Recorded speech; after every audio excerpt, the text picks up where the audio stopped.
So therefore, without further ado, I would call on a gentleman who will kick off our presentation, who takes full credit for all our athletic success. You may have had the opportunity to speak with him in the past concerning the athletic prowess of the former institutions in which he has served and how that has transcended into his short time here at Tennessee Wesleyan. Ladies and gentlemen, I present the president of Tennessee Wesleyan College, Dr. Harley Knowles.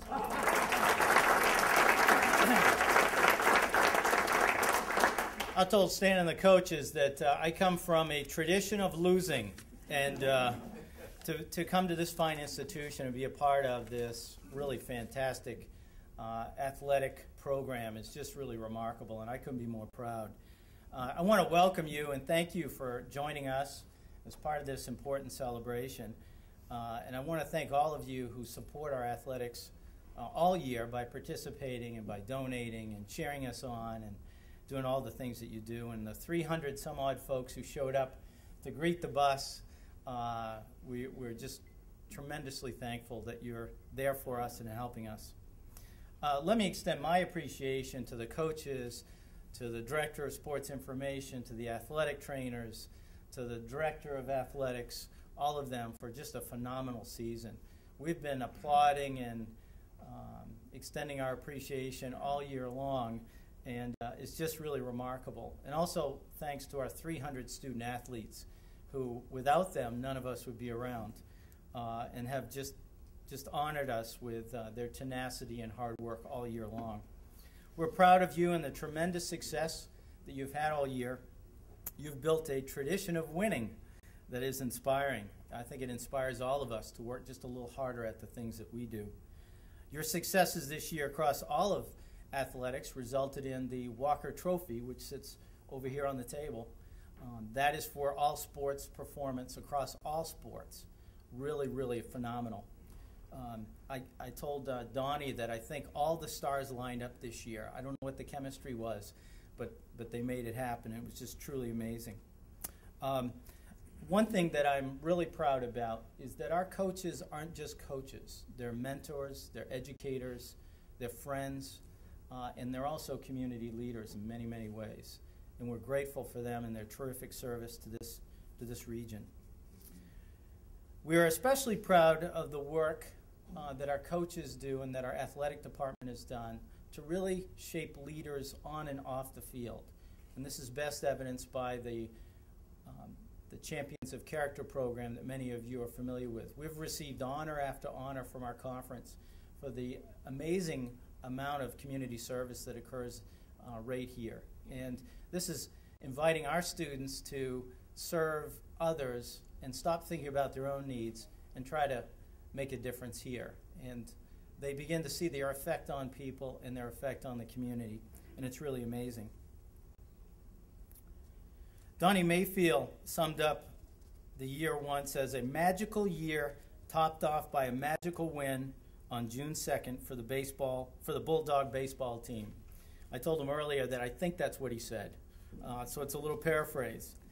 Donnie, when he was in Idaho, he would send an email on a daily basis after the game with an update, and usually with a story and a little email. And each one would come. It was a little bit like a drum beat. We would get one, then the next one would be a little more exciting. And you know Donnie's a little bit constrained. He was being a little careful. He's also very superstitious, which he'll probably tell us about. But each email would come, and every day the campus would wait for the email to come, and sure enough, it would be a win. And it'd be a win. Most times it was a win. There was one time it wasn't, but most times it was, and they kept coming and coming.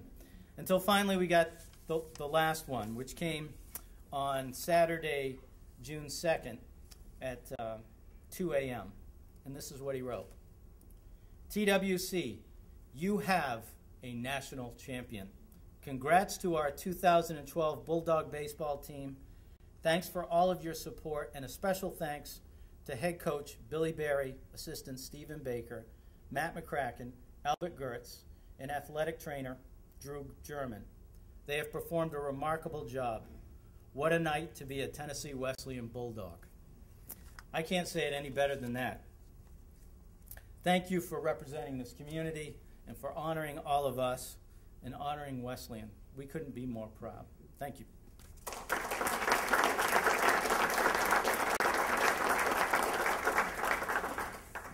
Several years ago, I was asked to move into my current role. At that time, it was necessary to name a new director of athletics.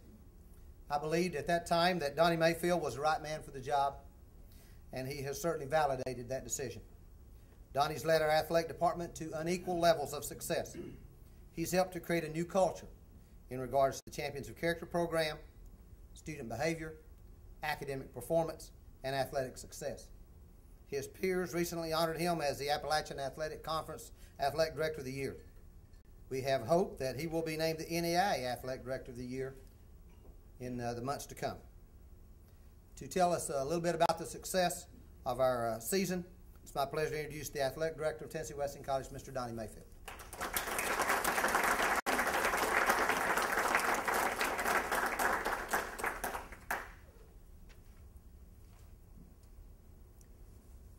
What a year.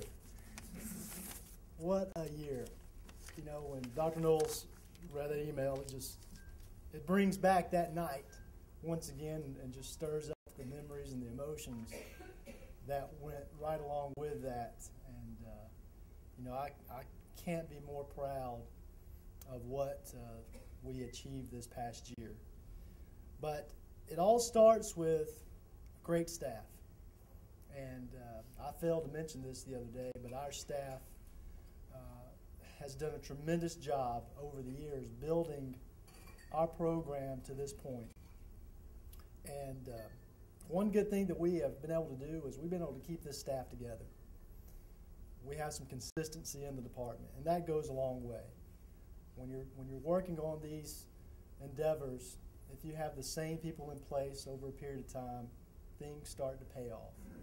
And we've been able to do that. And as Dr. Knowles mentioned, you know, not only are we a staff, but we're a family. And we talk about being a family every year and supporting one another and being there for each other. And that's what this group does. And they do a tremendous job. So a lot of the thanks go directly to what they do and what they do for this institution. And along with the staff, we wouldn't be anywhere without the student athletes.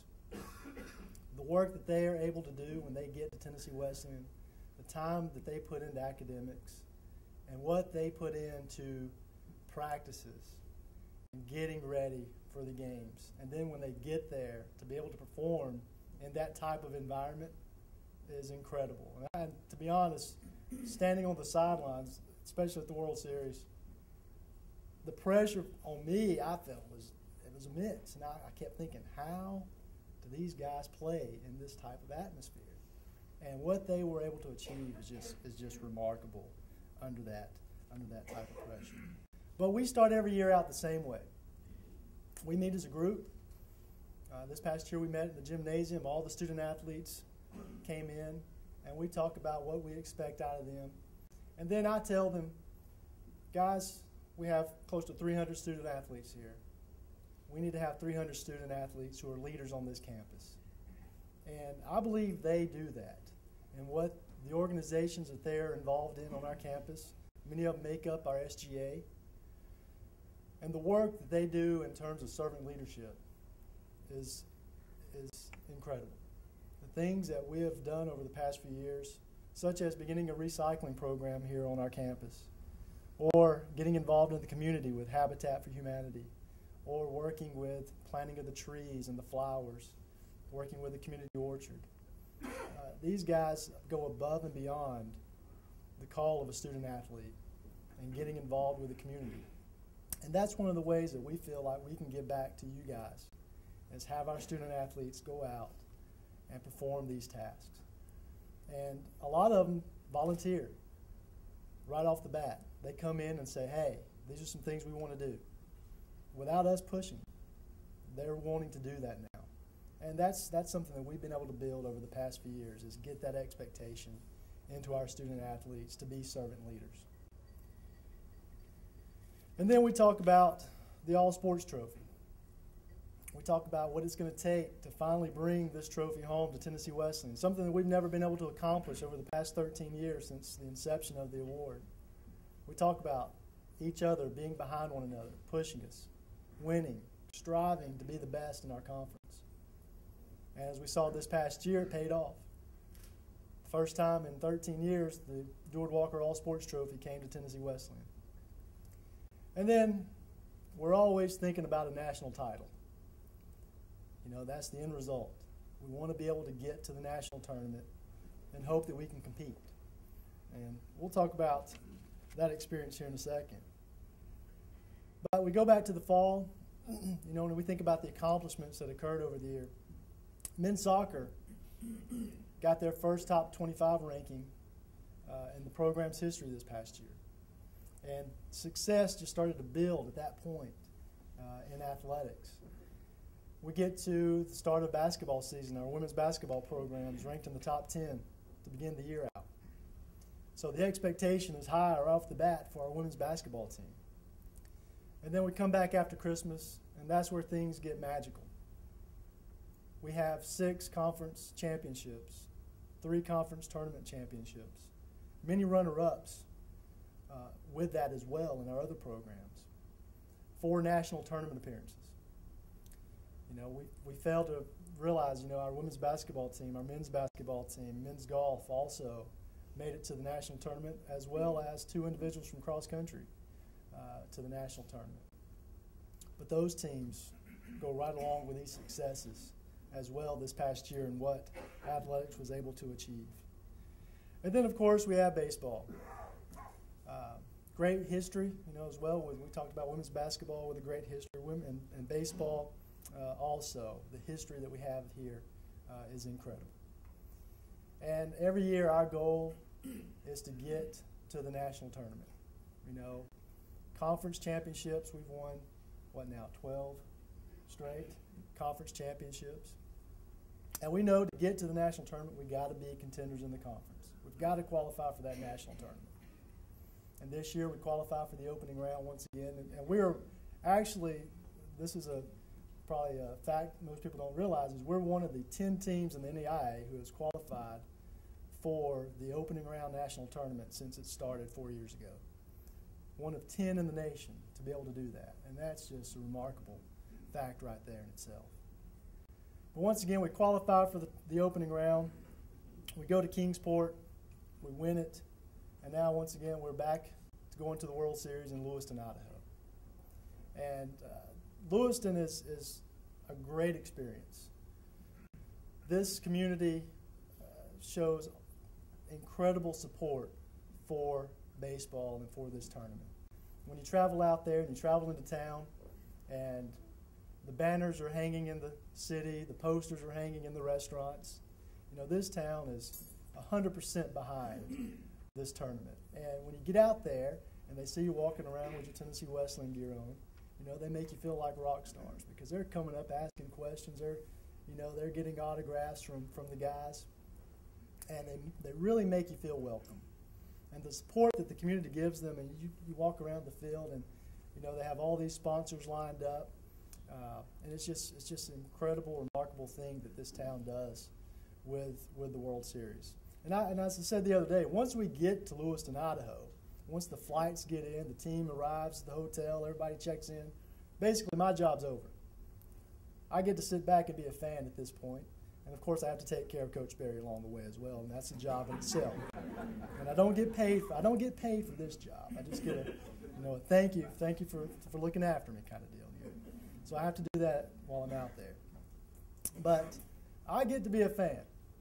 And as Dr. Knowles mentioned, yes, I am very superstitious. And Coach Harrison can tell you how superstitious I am. There's been a few times we've sat together and say something. I say, well, Coach, let's don't talk about that right now.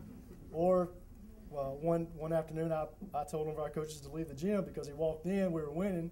He came in, we started losing, and I said, you got to go. He left, hey, we won. So those things just fuel my superstitions. All right, so yes, the only thing I can do at this point when we're at the World Series, and I told him the other day, I get to park in the same spot. I get to have the same snack every day. I get to wear the same Under Armour shirt that is in that picture there, and it was 85 degrees at the start of that game, and I was sweating buckets that afternoon until the sun went down. And I get to stand in the same spot every game on the fence. I had this little spot I had picked out, and I stood at that exact spot. Coach Berry asked, he said, what are you going to do if someone's standing there? I So I guess I'm going to have to move them. So I had this one spot right here picked out the entire tournament. And the Friday rolls around, we're playing Embry-Riddle, and I'm not going to talk about the game whatsoever. I'll let Coach Berry have those moments. But, you know, we're thinking we got to win. We got to get this monkey off our back. And we get that first win. And we get to experience Lewiston over the weekend and into Memorial Day, which, you know, we've never been able to do in the past 2 years to this, going out to Lewiston. We never got to experience that moment. And then you get to Monday, and you win. And then this is where I tell people, the longer you are in this tournament and get toward the end result, this is where the stresses start to get to you. And for me, not being able to do anything but watch, I feel this pressure. You know, I can't sleep. You know, I have this pain in my chest, and I told myself, you're going to give yourself a heart attack and die here in Lewiston, Idaho, and they're going to have to ship you back to Athens. And you have that feeling in your stomach. But I kept thinking, I kept telling myself, something good is going to happen to the Bulldogs. Something good is going to happen. And the closer you get to that end result, you want to see it. You want to see it for those kids. I mean, they put so much into playing out there. You want to see them win it. It's not about us anymore. It's about them. It's about what they are able to accomplish. And we get there. We get to the league game. We win that, and then that's when Johnny Kaufman calls. It's probably about what, midnight out here. He calls. Hey, we want to broadcast the games. And I didn't want to tell him because of my superstition. Well, I don't want to because we haven't done it the past few nights. We've been winning. So I told I got up to the press box and I got the information for him. And I told the guy, I said, I hope this isn't the kiss of death. And of course, what happens the next night? We lose. And I start thinking, oh, here we go. But we get through that game with LSU Shreveport the second night, and that was a long 24 hours between the loss and the win there, a long 24 hours. And then we get to the championship game, and I told Billy that night we were driving back to the hotel after the LSU win to qualify for the finals appearance. I told him, I said, Billy, regardless of what happens tomorrow night, I told him, I said, I want you to know that I am proud of what you have done. I'm proud that we have gotten the team into the finals. Regardless of the outcome, I can't ask for any more than that. And then, of course, we get to that Friday, and I have, the stresses are gone. We're there. And then I told everyone the other day, the first inning rolls around, we're down 3-0. Taylor Oldham hits what appears to be a game-tying home run. The umpire says it's not a home run, and then my no emotions become anger at that point as I start screaming at the official, thinking, you're going to get yourself kicked out of a World Series Finals game. You better calm it down. And as we carry on through that night, and we get to that 8th inning, and we get the lead, and then Taylor Oldham's home run sails out into the darkness, and that's one of those moments that I'll never forget. And seeing those guys dogpile to win our first national championship, it's just one of those things that it's hard to describe in words, and I'm going to cherish that memory forever.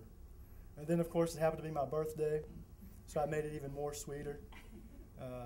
The guys, on the bus that night, I shake everyone's hand before we depart for the airport, and they sing happy birthday to me on the bus right there, and I told them that's something that I'll always remember. And then we get to I'm sitting in Denver, and I'll let Billy tell you his horror stories of leaving Spokane. But I'm sitting in Denver, and we've been getting emails all along the way, and this one happened to come in while I'm sitting in Denver, and Billy's in flight, and it comes to the two of us, and it just says, "Gentlemen,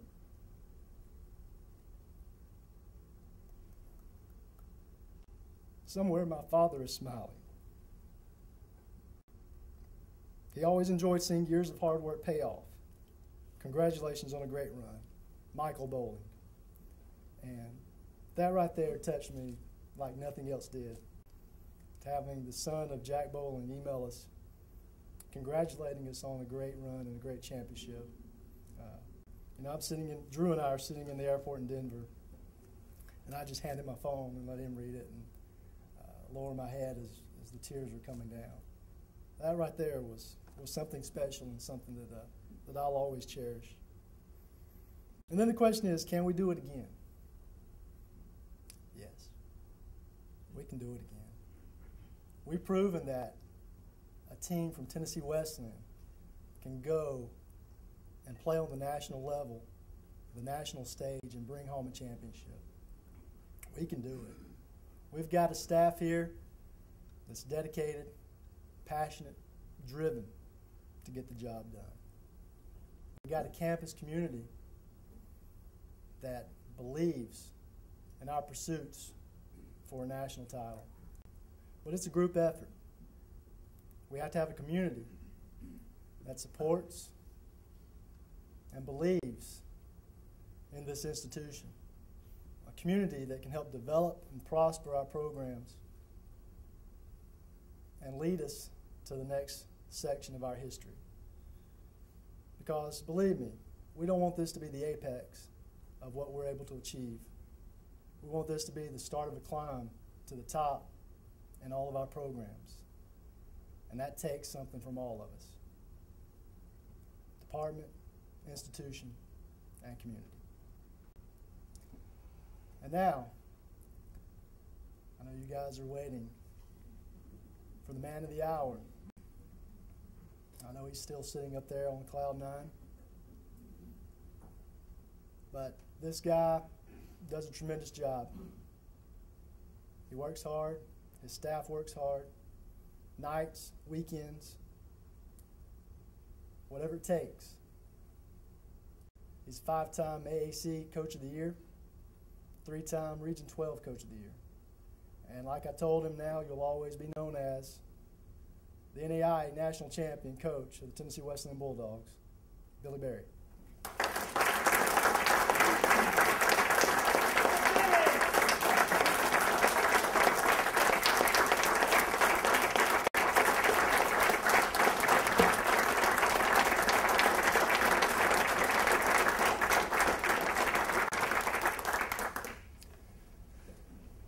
Well, Donnie summed it all up, so I hope you enjoyed your free meal. Exits to the back.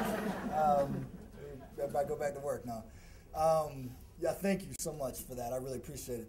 If you think it's all about coaching, it's not, because my son plays on an 8 and under travel team, and a couple of his buddies are here, and their third base coach is missing because of All-Star, so they rooked me into coaching third base on this 8 and under team. And then yesterday I got a kid banged out the plate to end the game. And so we lost. So I brought him with me today. He's standing right. Kay, put your hand up. I brought him with me today because he thinks I'm not very good. So I tried to explain to him that, I'm actually. See all this? All right. So, but no, it's been a lot of fun with that.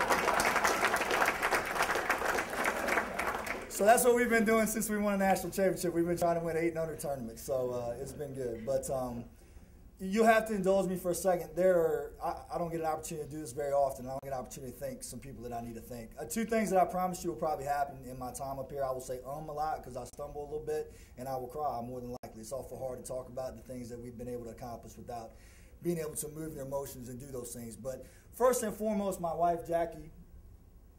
All right. Both my sons, Brady and Brooks, are with me today. I can promise you that a coach's wife's job is not very easy. It's very tough. The demanding hours that get put in, the time away from home. I think we left the house on the 1st of May, and I think I was home. I think it was 8 or 10 days, not even in the month of May, maybe 5, something like that. So. Taking kids to T-ball, taking kids to 8 and under practice, taking them to league practice, taking them to the doctor, taking them to daycare, taking them here, taking them there, and so all that we can do, the things that we do. So I love you very much, and I appreciate everything, and you know how much I love you. So also too, there's 3 people in this room that don't get a ton of credit, that need a ton of credit. You're only as good as the people that work with you every day, and anybody that owns a business or runs their own thing knows that. I get an opportunity to work with 3 fantastic people every day. And it's one of those things where I get to stand up here and talk about all the great things that we do, and I get to talk about all the great things that go on and all those things. But these guys do a heck of a lot of work, and they work their tails off day in and day out. All three of you stand up. Drew, Matt, Babe. These guys do a great job every single day. I told Matt that this is Matt's first year as a full-time assistant. This is Matt's first job, and I told him, after we got done, I told him he might as well just go on and retire and find something else because, it's all downhill from here. But and to do that, Travis Barnett, Travis started taking care of us a good while ago with our field and some other things, and it really has taken off and really has been a great thing. And I don't think really people understand that Travis does a heck of a lot more for us than just cut the grass. And the time that he put in and what he does for us. So, again, I appreciate everything that you do for me. Both the guys that I work for, Coach Harrison and obviously Donnie Mayfield, I go back, and a lot of people had a lot of hands in helping me get this job, but I was 29 years old when I got this job and was not the most qualified guy for the job. And Coach took a chance on me, and I guess it paid off. And then as we transitioned, Donnie and I have always been friends since we've been here, and Donnie traveled with us when he worked in our athletic department. And so to be able to work with somebody as closely as we get to work with one another and fight as much as we fight. I tell people all the time, we have to go to Lewiston every year because that's where Donnie and I mend our relationship for 10 months of fighting. Because I ask for it and he says no, and I just get mad. And so we have to go every year, and that's the week where we, it's all good. And this year it's even better. We might get through 10 months this year. So thank you guys for that. I haven't had the opportunity to work for Dr. Knowles very long, but what he's done in the short time that he's been here has been amazing. The support that he's shown our staff and the support that he's shown the school and all those things. So I look forward to it. Thank you very much for everything up to this point. I appreciate it. And one of the most important people to me, and I want him to understand how important he is to me, but Jack Slayton does a great job for Tennessee Wesleyan, period. And he does a great job for Tennessee Wesleyan athletics. I tease people all the time. When I first got here, I thought, this guy never takes any quotes. This guy never, he just shows up and he does the game. And then somebody said, and then I was reading the paper one day and I was like, I didn't say that. So I realized very quickly that the only reason why I buy the paper is so I can just read what I said. Because I made the mistake one time. Jack wasn't covering the game, and I made the mistake one time, and Scott was covering the game, and we had lost. It was in the last inning, and we had lost the game, and I just started rambling because I figured, well, they're not going to write this, so it's no big deal. And I picked up the paper the next morning. Scott wrote it word for word. So I had some explaining to do there and to do that. But and there's a lot of other people to thank, and everybody in this room, at some point in time has some kind of hand in Tennessee Wesleyan, whether it's been Tennessee Wesleyan baseball, whether it's been Tennessee Wesleyan athletics, or whether it's been Tennessee Wesleyan college. So you all should be extremely proud, and we're extremely grateful for what you've done for us in this short amount of time that I've been here in 7 years. I can't really explain to you. I don't think I'll ever be able to put into words what this all means. I remember in 2005, I pushed like crazy to get this job. I don't know why I pushed so hard, I just did. And I knew that it was something special. From the outside looking in, it looked, just like it is. So it was a situation where I just really wanted this job. I really pushed to get this job. I really hounded a lot of people. I hounded Sonny Woodcock. I hounded, Coach Harrison. I hounded a lot of people. And, I wanted it. And I wanted it because I knew that there were things that I wanted to accomplish in my career that I couldn't accomplish at the other place that I was at. And it was time to try to do something different with that. And then here we are, 7 years later. I had a bucket list when I came here, and that bucket list consisted of I wanted to win the league, which was not a big deal around here because they were winning the league, but I'd never won the league before, so I wanted to win it. So that was the first thing, and we were able to knock that out. I wanted to win the tournament. Obviously, that wasn't a big thing around here because they'd won the tournament, but I'd never won it, so I wanted to win the tournament. And then we went to the regional, and we were able to win a regional. Went to a super regional, and that was where it stopped. That was where it stopped. That's where the history kind of stopped for everybody. You know, in 2004 they went to a super regional, and we lost. And then in 2006 we went back to a super regional and we lost. And that was where it had gotten. And then we hit a lull.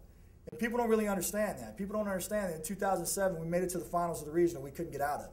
In 2008 we made it to the finals of the regional. We couldn't get out of it. In 2009 we were a #1 seed in the opening round, and we only won 1 game. You know. And then 2010 rolled around. And then when 2010 rolled around, I think is when we all started changing a lot of things that we do. And not changing the way we do with the program, but changing the people that we were and changing the way that we lived our lives.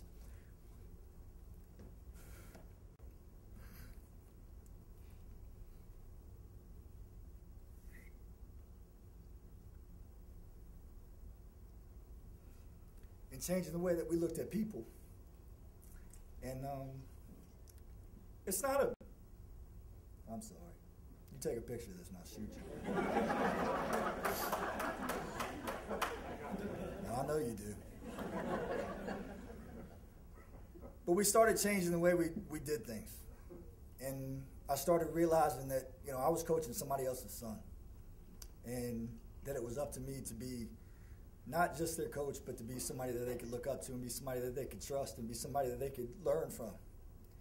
And, you know, Eastern Valley Baptist Church helped me do that. The people there helped me do that. I'm sorry. So it's not a fluke that in 2010 we go to our first World Series. The program wasn't the problem. I was the problem. And what I was doing was, you know, the things that I wasn't doing were the problems. And you shore up a lot of things in your life when you start turning around and looking at yourself in the mirror. And you know, we did that. So,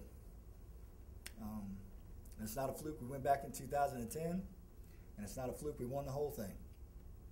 Because the adage is true that good things happen to good people, and we had a lot of good people. And you know, when you go back and you look at the teams before us, you know, they were great kids. We could have done a lot of things different. You know, we could have done a lot of things different with the groups. We should have done a lot of things different with those groups, but we didn't. But, you know, like I said, we haven't made those mistakes again, and, you know, it's one of those things where we're better for it. I'm better for it, and, you know, to go from there. But to talk about the journey just real quick, I mean, you know, obviously you go through the conference tournament to the opening round, and obviously we win 4 games in the conference tournament, win 4 games in the opening round, and then we go back to the World Series. And I remember before I left, I just told my wife, I said, the only thing I want to have happen, I just want to see what goes on what is it, Memorial Day? Is that what it was? Memorial Day. I don't care. I just want to see. I've never been on Sunday. I've never been there on Sunday. We always leave on Sunday. So we were able to win on Friday and do that. And then that took us into Monday, and we were able to win 8-6. You know, we won 17-3 the game 1. Our kids hit 5 home runs. It was almost like you became a fan in the third base box. And you started just going, you know, boys don't use them all up. Gotta save a few. And then we went 8-6 on Monday against Rogers State. But it was really cool. We had Saturday off. We had Sunday off. So we were able to watch some games and practice on Saturday. And then we were able to watch some games or be able to spend some time together. We had a great host family. You get a host family when you're out there, a host company when you're out there. Syringa Bank is our host, and Don Durgan and his wife, they do a great job. They invited all of our players and all of our families out, and we had a barbecue that Sunday, and we hung out and did those things, and it was really fun. And then Monday rolled around, we got back into playing, and you know, so we went 8-6, and then we set up, I guess, the matchup that everybody talks about. I don't know. You know, we don't fare well against Lee. We haven't fared well against Lee. So it was one of those things where I think Lee may have thought that or may have not, I don't know. But we came out, and I told the kids, you know, before each game after, I guess it was after, Tuesday, I told them, I said, in order to do this, you're going to have to find out something that you didn't know about yourself after the game, before the game. You're going to find out something about you as a person after this thing's over with that you didn't know about yourself before it started. Because that's what it takes, is for you to find another gear. And I know that's hard, but you've got to find another gear. You know, because it's kind of like being out in the ocean with no compass. This is uncharted water for us. So you're going to find something out about yourself, and it's going to be good or bad. But you're going to find something out of it. You're going to be able to ask yourself a question at the end of each night, and you're going to find something out different about yourself. And I think that night they won 13-3, and I think they figured out a lot about themselves as people. And they figured out for the first time, we could actually do this. We could actually win. We could actually win the whole thing. And then we turn around, we lose the next night. And I'm telling you, it didn't bother them. It didn't. What would have bothered them, I think, would have been, I would have thought that they were bothered had we not scored 3 in the bottom of the 9th inning. And people say, well, you lost 7-4. Well, you don't know how huge that is to be able to score runs in the bottom half of the inning to gain some momentum, to be able to say, you know what, the first 8 innings we just didn't play well. And be able to do that in the 9th inning, I think, carried over. And then I remember putting 9 runs up in the first 3 innings on, what was it, Thursday? Yeah, Thursday. And Bake and I are standing there, and he looks at me, and I look at him, and I said, it's too early. And he said, what do you mean it's too early? And I said, 9's too early. I said, you watch. I said, this will get close in a hurry. And I think it went, what was it? 12-9 in what inning? Yeah, 12-9 in the 5th or the 6th. I can't remember. And then our kids just hit another gear. The one thing that's cool about our guys that people don't realize, that what happened in this tournament, you really can't see it if you're watching it from a standpoint of just watching it online or whatever. But every score had an answer. If you ever noticed, somebody would put up runs, we'd put up runs behind them. We'd put up runs, we'd shut down runs. And like it's 17-10, we win. And now you're playing for a national championship. Well, just saying you're going, you go out there and go, hey, we're going to be 1 to 10 teams playing for a national championship. And you kind of, you don't really, and then you leave the park and you go, hey, we're going to play for a national championship. And you kind of, and then it's one of those things. So, but to play for a national championship and the whole day was really cool. We got to do a lot of different things, and then to go to the park. And I got, I'm sure you read the paper and saw my son plays in Athens, and his league team, the Indians, were playing the Yankees, big series. And so the Indians won. So we had taken BP, we'd gone to the dugout, and I was getting ready to turn my phone off. We were in the dugout. So as I turned my phone off, I noticed that I had a text message from my wife, and it was a picture of them standing in front of the trophy, and it said 1 championship down, 1 to go. So we were able to show that to the kids, and they follow my kids a lot, and I'm very thankful for that. That's another thing that people don't realize is how good our kids as players are with my children, and giving them the opportunity to be around and do those things is a big deal, because it is a family. And so we went out, and like I said, we're all fired up, we're ready to go, and top of first inning, we're down 3-0. And then, like I said, it goes to 3-2, whatever. And, oh, look at there. Babe. Who's got these? I didn't even know these were up here. All right. But then we go down 3-0, and we come back, and we answer again. We answer with a 3. We answer to tie it up 3-3. Now, nobody wants to listen to that as far as if you're wearing black that night, but we tied it up 3-3. The ball went out of the yard. But it's 3-2. Then it turns out to be 6-2. And then you look up at the scoreboard and you got 9 outs left. And I had a guy tell me, a good friend of mine who's won a national championship at the junior college level. I played college ball with him. His name is Mark Reardon. He's the head coach at our Western. I talked to him the morning of the championship game. And he said, I'm not trying to put any undue pressure on you. And he said, but I want to tell you something. He said, you do whatever you have to do tonight to win that game. He said, because if you don't, you will work the rest of your life to win one game. And that really sat with me. And when you're looking at when you got 9 outs left, and I remember looking at you and I said, we got 9 outs left. And we scratched. We finally got going a little bit. Jordan hit a home run. Drew Levi hit a home run. We went back to back. We made it, I think, 6-4. We scratched the run, made it 6-5.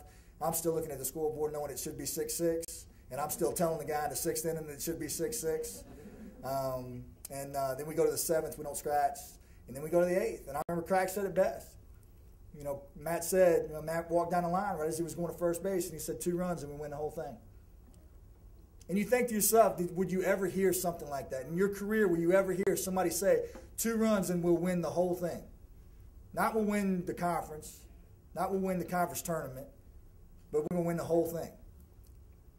And true to form, to the 24 kids that we took to the postseason, not only did they score 2, but they scored 5. And not only did they do it, but they did it in Cadillac fashion.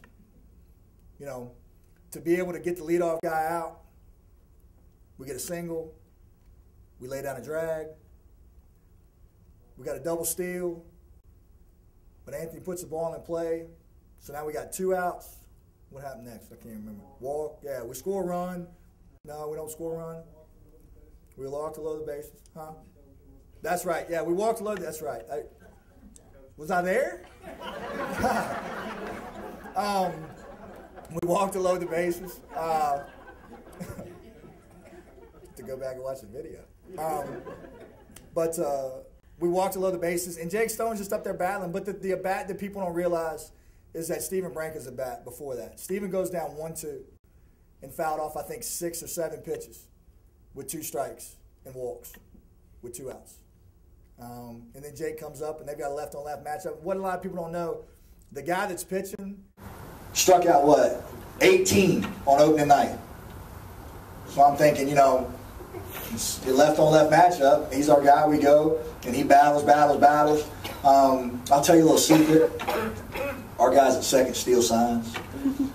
So I'm watching as they're either going up if it's an off-speed pitch, or they're going down if it's a fastball.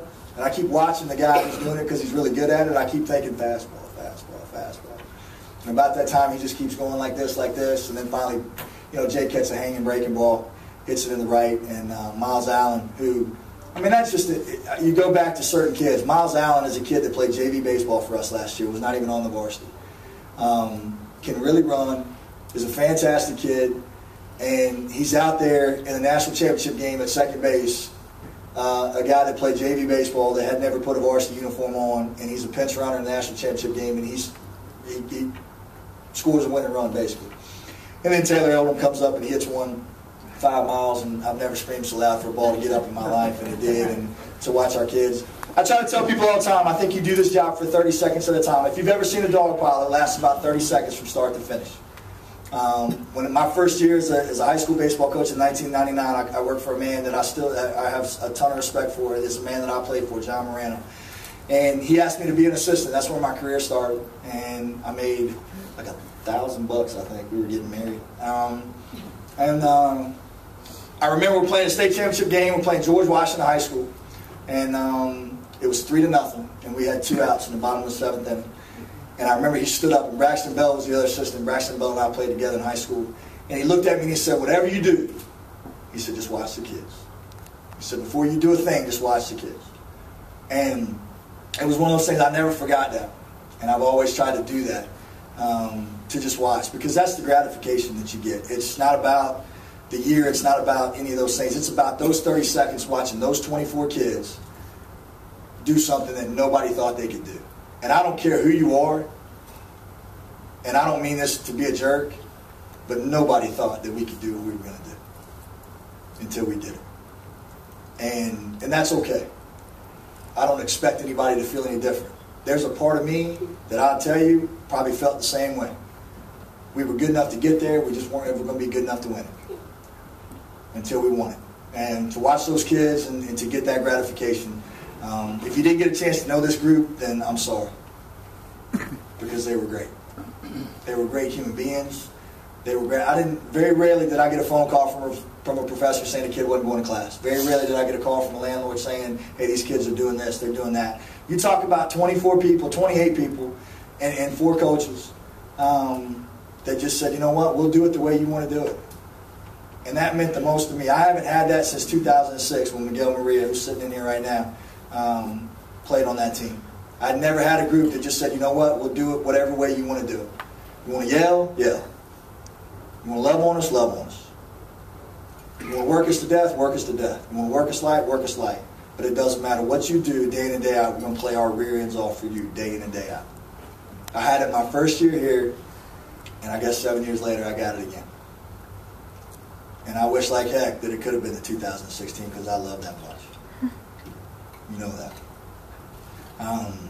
The last thing I'll say is this. Dreams are a funny thing. I'm sure you got them. I'm sure there's things that you dream about wanting to do that maybe you've accomplished, maybe you haven't yet. At 37 years old, I've done everything I want to do. Not a lot of people get to say that. The thing is now, I have to find a new dream. I have dreams for my family. I have dreams for me and my wife. I have dreams for my children. But you have to have a dream for your personal self, for your work that you do. And at 37 years old, I got to find a new dream. Because I never wrote on the bucket list that I wanted to win a national championship.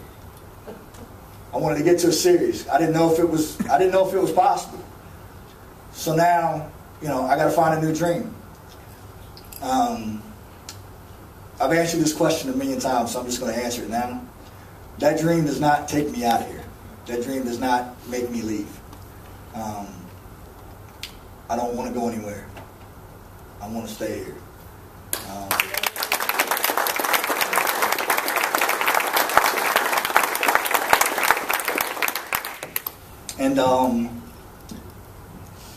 And this is not a plug. I'm not trying. This is not, I don't say things to try to do. I'm not trying to, please don't look at this the wrong way. We can't do anymore. We've done everything that we can do.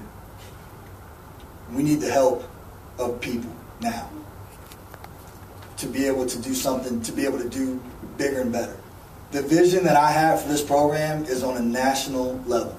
It's not on a conference level. It's on a national level. People have said many times, you're the face of the athletic department now, you're the face of this, you're the face. That's fine. I have no problem doing that. But Tennessee Wesleyan has done a great job with the resources that it has. Tennessee Wesleyan College Baseball has done a great job with the resources that it has. But in order to move Tennessee Wesleyan College Baseball further along, it needs the help of people that can help and that want to help. I would be more than glad to sit down and talk to anybody about how to do that. I would be more than glad to stand in front of anybody that I need to stand in front of to explain to them, because of the fact that this is something special. This is it. You can't do any more than what we've done. And that's a testament to our kids, and that's a testament to our coaches, that's a testament to our administration. So it's one of those things. So please get involved. Please get involved with us. Because we don't want to be a club that decides, you see these clubs, they win it, and you never hear from them again. We don't want to be that. We don't. We want to be something special, not only for ourselves, but we want to be something special for this community. Because I can tell you right now, the support that we've been given, and the amount of praise that we've been given, and the amount of thank yous that we've been given, and the amount of rallying around that's happened, you don't get that everywhere, and that's something special. I said in the paper the other day, and I mean it from the bottom of my heart, the only thing that people want to do in life is they want to be part of something bigger than themselves. That's all I want that I'm here. I want to be part of something bigger than me. We tell our kids every day, you die to yourself. And we have to explain to them what that means. But we tell them, you die to yourself every day. And they say, what's that mean, Coach? And I said, you're not the most important person out here. You don't have to worry about being the most important person out here, because somebody is going to work for you today. But in turn, you're going to work for somebody else. And that's just like me. I'm not the most important person here. People may think that because we won a national championship, but I'm just a small piece of a very big puzzle. And, again, I've had to die to myself for the last 3 years and understand that I'm not the most important person. And, so again, be part of something bigger than yourself. Come see me. Come talk to me, and we can figure out where to go from here. But I would like to, and I don't do this very often, but there are 3 people in this room that mean the absolute world to me. And they were instrumental in the beginning of my career back in summer of 2005 for helping me do the things that I'm able to do today. So Sonny, Shirley, Sharon, would you come up here? Please.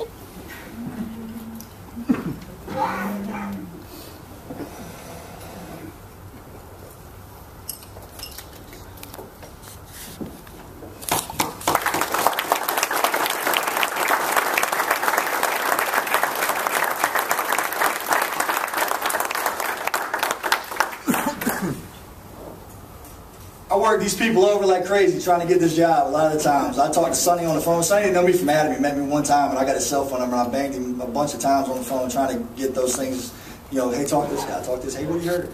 and different things. You know, and then when Doc died, I didn't have anywhere else to go. You know, I lost a lot of the things that I'd been able to do. If I was in trouble with something, Doc bailed me out. If I had money problems, Doc bailed me out. And when Doc died, I lost that. And two ladies stepped up and helped me be able to do that. And I didn't have to worry about if I ran out of money where I needed to go. And so to all three of you, thank you so much for what you've done for me, what you've done for the program, and what you do for this school. Thank you.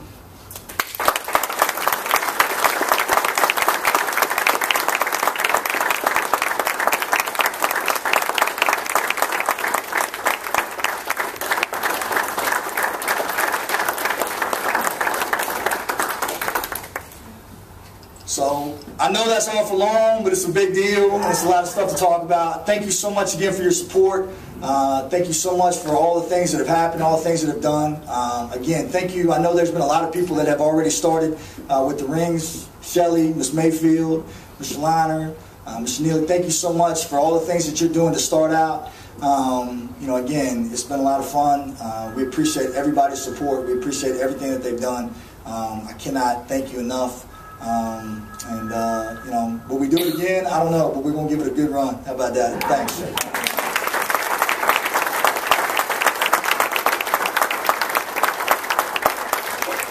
We have several special presentations that we need to make to the school and to the program.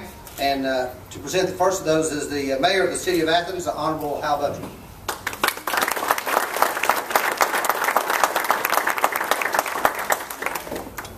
John and I are going to do this together. Whatever we do is going to be rather anticlimactic from what we just heard. Our congratulations, Coach, certainly. And as your good friend Jack Slayton wrote in the paper here the other day, not only did this team of coaches and staff and the 24 players impact Tennessee Wesleyan College, they impacted our community of Athens and McMinn County. And to that, John and I have a proclamation that we have signed jointly. If you'll bear with us, we'll go through it real quickly. I've got 3 lines and John has 3 lines, and so we'll go through this. But this is to honor and commend the Tennessee Wesleyan Bulldog baseball team on their 2012 NAIA World Series Championship. Whereas the TWC Bulldog baseball team finished the 2012 season with a record of 53 wins, and the team's first ever #1 ranking in the NAIA Baseball Coaches Top 25. And whereas the Bulldogs won their 6th consecutive conference tournament championship, the 3rd consecutive open round championship, and earned an opportunity to play in their 3rd NAIA World Series tournament. And whereas the TWC Bulldogs went on to defeat Rogers State University in the NAIA World Series Championship to bring home the team and the school's first national championship. John, you pick it up from there, sir. Whereas the Tennessee Wesleyan coaches, players, and fans represented both their school and their community with class and dignity throughout the entire 2012 season. Whereas McMinn County and the City of Athens is extremely proud of the TWC Bulldogs and that they call McMinn County and Athens their home. Now therefore be it jointly proclaimed by John Gentry, McMinn County Mayor, Hal Buttram, City of Athens Mayor, that June 25th, 2012 is hereby recognized as Tennessee Wesleyan Bulldogs Day, with all the benefits and honors thereof in recognition of the TWC Bulldogs' incredible accomplishments during the 2012 baseball season. If nothing else, they brought the city and county together.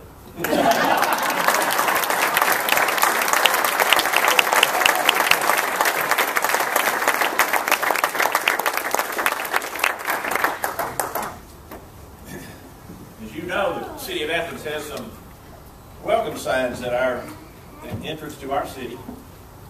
This sign will be placed at our welcome signs as you enter the Tennessee Wesleyan, enter Athens and the home of Tennessee Wesleyan Baseball World Champions. We appreciate this. Coach, this is for you. This sign, you can put this in your office or Donnie tries to steal it from you, well, you'll have to fight him for that, but this time will be yours. Hey, you think we should put it at the house?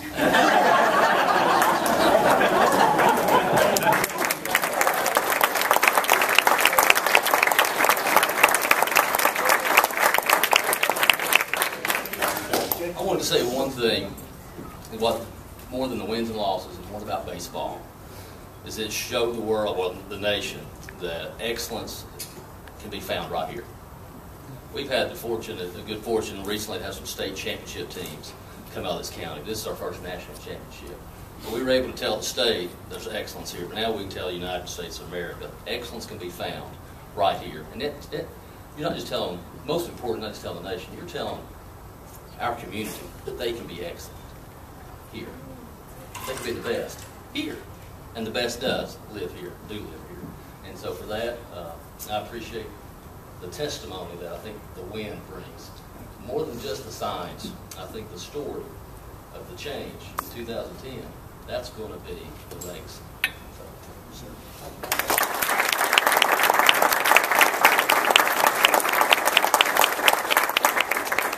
And representing the state of Tennessee, Representative John Fogarty and State Senator Mike Bell.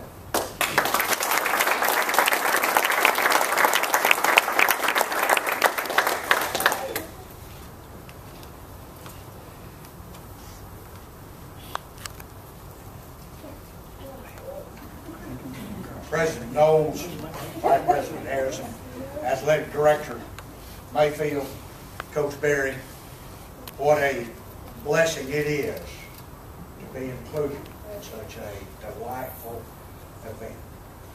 Anytime we can celebrate the successes of young people, it is indeed a blessing. This institution, the administration, the faculty, the staff, the coaches, what a blessing it is to this community. And we thank you for that, Mr. President, and all the faculty, staff, and the entire school community. We appreciate the opportunity to participate. That said, we have a proclamation that we'd like to present today. Whereas the General Assembly is pleased to specially honor and commend those successful athletic teams that through their magnificent exploits bring honor to Tennessee and serve as exceptional ambassadors of this state, and whereas the Tennessee Wesleyan College baseball team achieved an extraordinary level of success during the 2012 season, claiming its first ever National Association of Intercollegiate Athletics NAIA Championship, and whereas appearing at their third consecutive NAIA World Series, the Bulldogs achieved a tournament best 11.3 runs per game average and a .325 batting average, and set an NAIA championship record with 17 home runs in the World Series.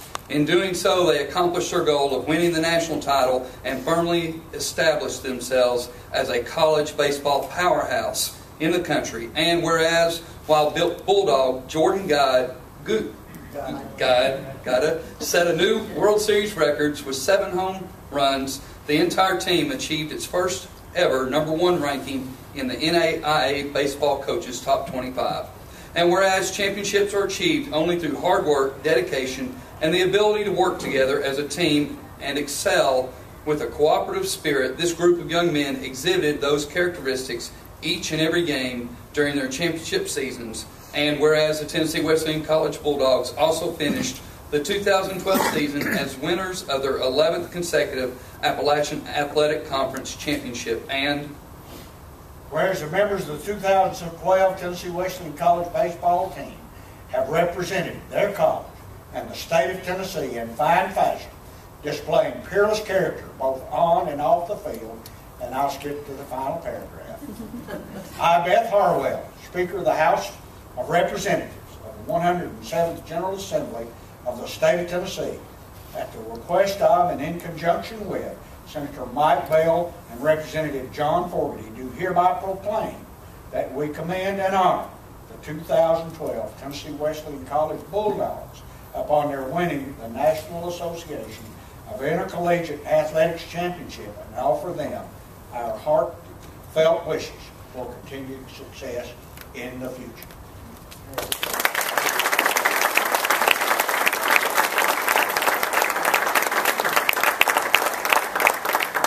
With that, ladies and gentlemen, we have an American flag. The flag of the United States of America.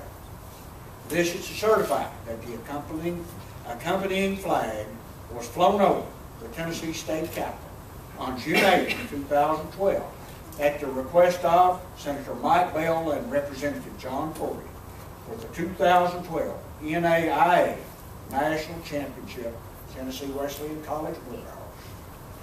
Signed, Bill Haskell.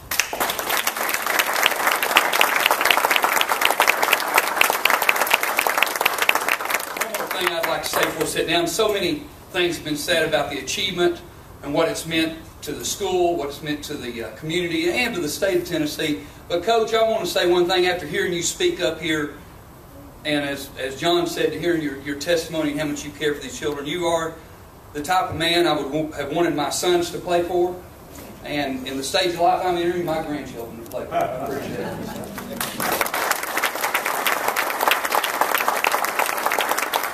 Coach, Mayor Gentry, not only did this bring the city and the county together, it brought the Senate and the House together.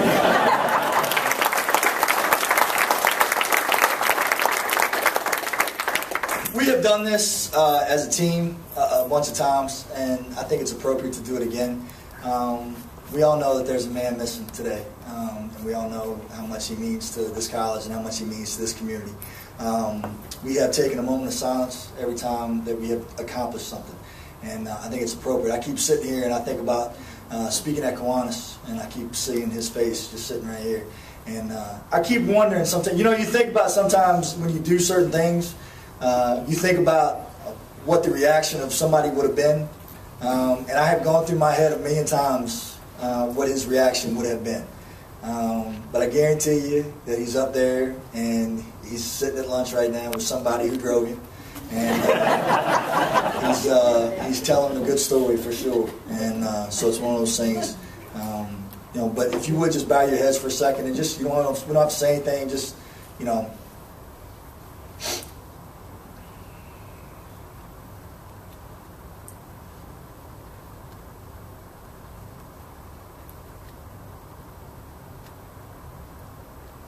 Thank you.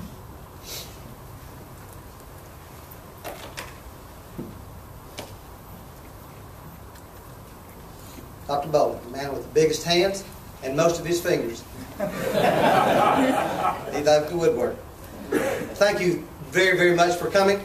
We appreciate you taking time out of your day again to be here and to help us celebrate a great year and a great accomplishment. I've been asked to remind you that just outside the door, you will have the opportunity to purchase national championship t-shirts and caps. Not that we're soliciting. Thank you very much for coming. Have a great day.